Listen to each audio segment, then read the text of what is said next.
Hello students, welcome back to our channel English Corner and we come back our new grammar topic punctuation. What is punctuation? Punctuation क्या होता है?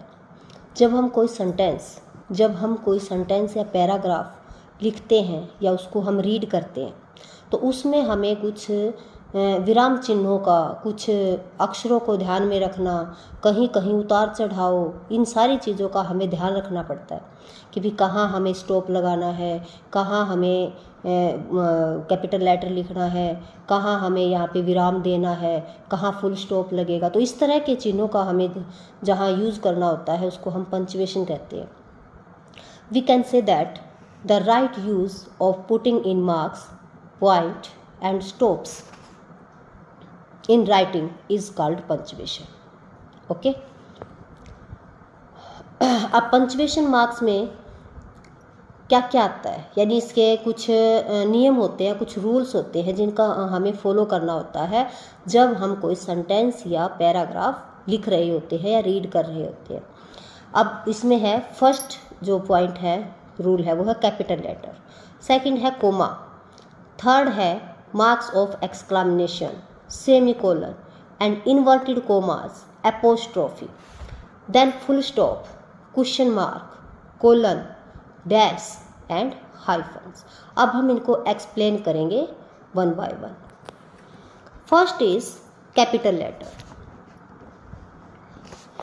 Capital letter क्या होता है बच्चों?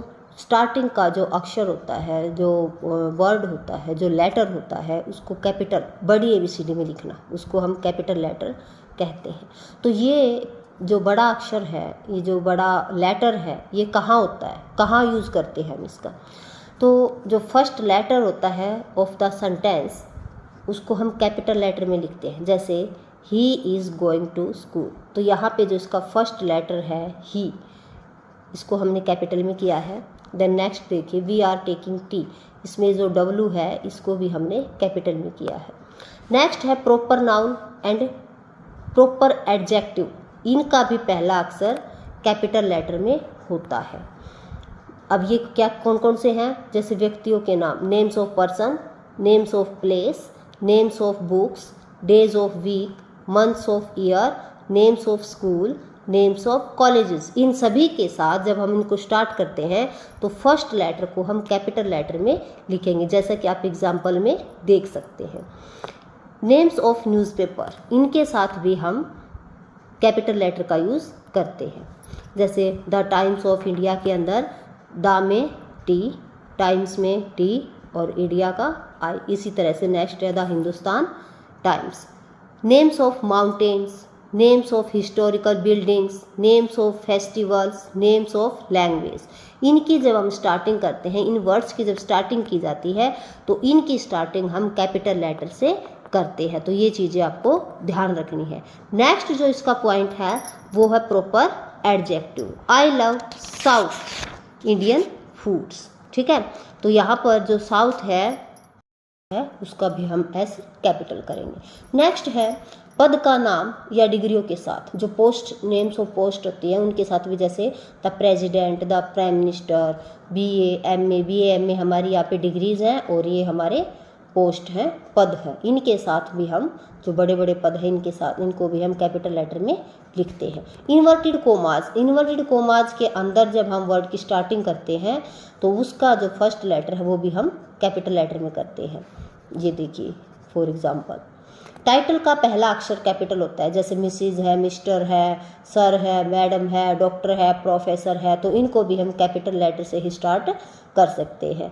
संक्षिप्त रूप जिसे हम एब्रीवेशन भी कहते हैं, जैसे MBBS, MP, MA, जिनको हम शॉर्ट फॉर्म में लिख देते हैं, तो इनको भी हम कैपिटल लेटर में ही लिखते हैं। विषयों के नाम से पहले यानी सब्जेक्ट, जो सब्जेक्ट होते हैं जैसे हिंदी, इंग्लिश, हिस्ट्री, ज्योग्राफी, इनको भी हम कैपिटल लेटर में लिखते हैं, स्टार्टिंग करते हैं। नेक्स्ट इसका पॉइंट है फुल स्टॉप। फुल स्टॉप जैसा कि आपको साइन पता है, फुल स्टॉप।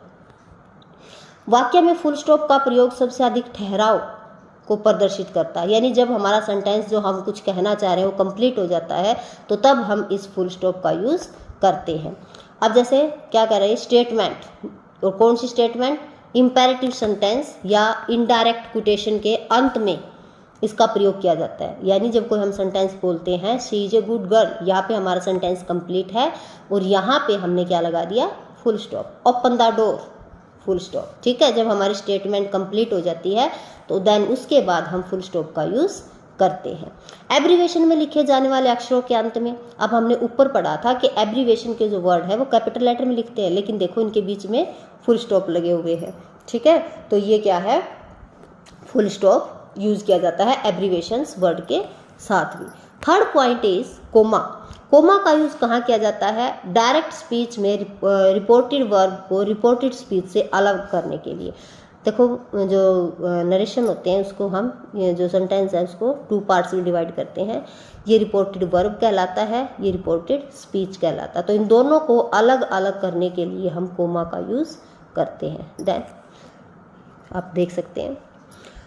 नेक्स्ट है, एक ही वाक्य में एक ही पार्ट ऑफ स्पीच के 3 या अधिक शब्दों को एक दूसरे से अलग करने के लिए, यानी एक ही सेंटेंस के अंदर अलग अलग यानी शब्द को अलग अलग दिखाने के लिए हम कोमा यूज करते हैं। जैसे I want a pen, a pencil, an ink pot and a bag. अब ये बैग है, एन इंक पोट है, ए पेन है, ए पेंसिल है, इन सबको अलग अलग दिखाने के लिए हमें किसका यूज करना पड़ा, कोमा का। ओके, देन इसके बाद है यस और नो के बाद। जैसे हम किसी सेंटेंस में यस और नो का यूज करते हैं तो वहां भी हम फिर कोमा का यूज करते हैं। एप्लीकेशन या लेटर में सैल्यूटेशन, सैल्यूटेशन मीन्स संबोधन, जैसे हम सर, डियर मैडम या रिस्पेक्टेड सर मैडम, जैसे यूअर्स फेथफुली, तो इनके साथ भी हम कोमा का यूज करते हैं। वाक्य के प्रारंभ में आने वाले एडजेक्टिव, एडवर्ब या पार्टिसिपल के बाद देखिए, please with the performance he invited all the staff members for T party. अब यहाँ पे देखिए, यहाँ क्या आया है, कोमा का यूज किया गया है, प्लीज विद द परफॉर्मेंस। अब यहाँ पर बताया गया है कि इस परफॉर्मेंस के साथ इन सभी को एज स्टाफ मेंबर को इनवाइट किया जाता है कि वो टी पार्टी में आए। ठीक है, नेक्स्ट है फ्रेज और क्लोज के बाद और पहले। जैसे कोई फ्रेज और वर्ड जो क्लोज है वो सेंटेंस के अंदर यूज किए जाते हैं तो तब भी हम क्लोज इनका फुल कोमे का यूज करते हैं। जैसे he is, however, however close का यूज किया गया है, नॉट ऑनेस्ट। ठीक है, तो इससे पहले भी है और बाद में भी है। हर बिहेवियर, टू से द लिस्ट, इससे पहले भी है और इसके बाद में भी है, वाज रूड। किसी संज्ञा या नाउन को उसके आने वाले शब्दों से अलग करने के लिए, जैसे अशोका, वाज वेरी वुमेनिंग। अब जो अशोका है वो क्या था, ग्रेट किंग। ठीक है, तो इसके यहाँ भी हमने क्या यूज़ किया, कोमे का यूज़ किया है। टाइप है क्वेश्चन मार्क, और क्वेश्चन मार्क में जैसा कि आपको नाम से पता चल रहा है कि भी क्वेश्चनिंग की जाती है और इसका साइन जो है ये इस तरह से होता है। ठीक है, इसको कहते हैं क्वेश्चन मार्क, यानी प्रश्नवाचक वाक्य। और जहाँ क्वेश्चन किया जाता है वहाँ पर आपको इस तरह का साइन मिलेगा। ठीक है, जैसे WH फैमिली से स्टार्ट होता है या कोई हेल्पिंग वर्ब वगैरह बाहर आ जाती है तो वो उससे भी हमारा जो सेंटेंस है वो ये क्वेश्चन मार्क वाला इंटेरोगेशन बन जाता है। ठीक है, नेक्स्ट आ जाइए मार्क्स ऑफ एक्सक्लामेशन, और इसका साइन होता है छोटा सा ये डंडा और नीचे बिंदी। ठीक है, तो इसको कहते हैं एक्सक्लामेशन। और ये कहाँ यूज होता है, जहाँ खुशी, हैरानी, दुख, उदासी, कामना यानी हैप्पीनेस, सोरो, ठीक है, सैडनेस, डिज़ायर, तो इन सभी में हम एक्सक्लामेशन साइन का यूज़ करते हैं। ठीक है बेटा, जैसे कि आप एग्जाम्पल में देख रहे हो। और नेक्स्ट जो टाइप है वो है आपका कोलन, और इसका साइन आपको दिखाई दे रहा है 2 डॉट, 2 बिंदियाँ आपको मिलेंगी। कोलन का प्रयोग किसी सूची का उदाहरण देते समय किया जाता है, यानी जब कोई लिस्ट बनाई जाती है तो उसमें ऐड करने के लिए हम इनका यूज़ करते हैं। The teacher took part in the meeting today, teacher ने एक मीटिंग ली और उसमें रोहन, मोहन, सोहन और जॉन आए। ठीक है, तो यहाँ पे इनको ऐड करने के लिए क्या लगा दिया, कोलन। किसी कोटेशन या भाषण को उद्घट करने के लिए, उसको शो करने के लिए, किसी प्रोवर्ब को यूज शो करने के लिए, जैसे blood is thicker than water, तो इसको यूज करने के लिए भी हमने किसका यूज किया, कोलन का यूज किया।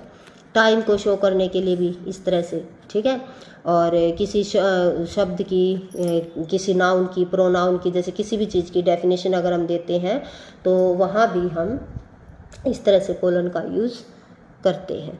ओके, अच्छा, दो जो अपोजिट सेंटेंस होते हैं वहाँ भी हम इस तरह से ये कोलन का यूज़ कर देते हैं। नेक्स्ट जो पार्ट है वो है सेमी कोलन, और सेमी कोलन का जो साइन है वहाँ पे डॉट और नीचे कोमा। ठीक है, थोड़ा सा डिफरेंस है कोलन और सेमी कोलन के अंदर।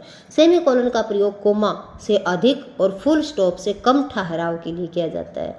ठीक है, कोमा और फुल स्टॉप के बीच जो यानी जो फुल स्टॉप है उसमें ठहराव ज़्यादा होता है, उसमें स्टॉप ज़्यादा लिया जाता है, और जो कोमा होता है उसमें कम लिया जाता है, लेकिन सेमी कोलन इन दोनों के बीच का होता है। ठीक है, Mohan likes eggs, Sohan does not. तो यहाँ पे देखो इनके बीच में किसका यूज हुआ है, सेमी कोलन का यूज हुआ है। और नेक्स्ट जो है दो इंडिपेंडेंट क्लोज के माध्यम, यानी जो अपने ऊपर डिपेंड करते हैं, इंडिपेंडेंट जो किसी दूसरे के ऊपर निर्भर नहीं होते, उनके बीच जब कंजक्शन का प्रयोग न होने की स्थिति होती है तो सेमी कोलन का प्रयोग किया जाता है। ये जो यहाँ पे सेमी कोलन का यूज किया गया है ना बच्चों, यहाँ पर हम किसी कंजक्शन का यूज कर सकते थे, लेकिन जहाँ हम इसका यूज नहीं करते कंजक्शन वगैरह का, तो वहाँ हम सेमी कोलन का यूज कर देते हैं। और यहीं पे इस वीडियो को हम स्टॉप करते हैं, नेक्स्ट वीडियो में मिलते हैं, बाय। नेक्स्ट जो इसका पॉइंट है वो है बेटा डैश। डैश और एक आपको मिलेगा हाइफन, इनमें थोड़ा सा डिफरेंस है। ये जो हाइफन होता है ये एन साइज का होता है, और जो डैश होता है वो एम साइज का होता है, यानी थोड़ा सा डिफरेंस होता है। ये बड़ा होता है और हाइफन छोटा होता है। ठीक है, ये दो वर्ड्स को ज्वाइन करता है, जोड़ने का काम करता है, और ये अलग अलग करता है। अब चलो देखते हैं। विचारों में अचानक रुकावट को प्रदर्शित करने के लिए, Mohit don't go now you are late. Mohan तुम नहीं जा सकते, तुम लेट हो। ठीक है, नामों को की श्रृंखला को जोड़ने के लिए ये इस तरह से आप देख सकते हैं। नेक्स्ट पॉइंट है इन्वर्टेड कोमास। इन्वर्टेड कोमास ये आपको कहाँ देखने को मिलते हैं, ये आपको नरेशन में दिखाई देते हैं, डायरेक्ट और इनडायरेक्ट स्पीच के अंदर आपको ये देखने को मिलते हैं। Mohan said to me will you have a cup of tea with me. ये देखिए यहाँ पे आपको इन्वर्टेड कोमास दिखाई दे रहे हैं। ठीक है, तो इस तरह से इनका यूज़ किया जाता है। अब किसी व्यक्ति के द्वारा कोई कोटेशन की जाती है, कोई कथन कहा जाता है, तो उसको भी हम इन्वर्टेड कोमास के अंदर ऐड कर देते हैं। ठीक है, अब किसी की कहानी है, कविता है, पोइट्री वगैरह है, कोई लेसन है, कोई स्टोरी है, कोई न्यूज़पेपर है, कोई बुक है, तो उसको भी हम, उसके नाम को भी हम क्या करते हैं, इन्वर्टेड कोमास के अंदर लिख देते हैं। जैसा कि आप देख सकते हैं, I have seen the film 3 idiot, I read the Hindu. ठीक है, डेली। अब नेक्स्ट जो पॉइंट है वो है हाइफन, और इसका काम क्या होता है, ज्वाइन करने का काम होता है, जोड़ने का काम करता है। जैसे father in law, door to door campaign, ex husband, इनके बीच जो ये यूज़ हुआ है, ये सिंबल जो पंचुएशन मार्क्स, इसको हम हाइफन बोलते हैं, और ये ज्वाइन करने का काम करता है। और ऊपर जो हमने डैश किया था ये एक दूसरे को सेपरेट करता है, अलग अलग करता है। ठीक है बेटा, ये डिफरेंस है, इसको ध्यान रखना।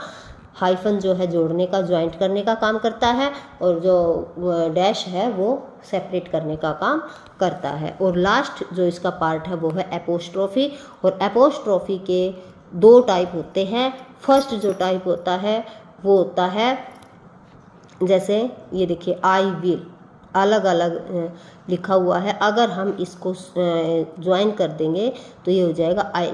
ठीक है, आई हैव, इसको हम ऐसे लिख सकते हैं। तो जो ऊपर जो कोमा लगा हुआ है इसको हम एपोस्ट्रोफी कोमा बोलते हैं। यहाँ पे भी आप इसको देख सकते हैं। जैसे डू नॉट, इसको अगर हम शॉर्ट में लिखना चाहते हैं तो ये हो जाएगा don't, did not, didn't. Okay, और इसी तरह से नेक्स्ट है इसका जो पार्ट है वो क्या है, पोजेसिव केस। अब पोजेसिव केस क्या होता है, जैसे मोहन्स फादर, यहाँ जो एपोस्ट्रोफी है इसका मीनिंग यहाँ पे निकल के आता है का, के, की। मीन्स क्या है, मोहन के पिताजी मीट मी यस्टरडे, मुझे कल मिले थे, कल मिले। ठीक है, तो मोहन के, यहाँ पे आई सा मोहन्स सिस्टर, मोहन की बहन, तो यहाँ पर इसका जो मीनिंग है वो आता है का, के, की के सेंस में।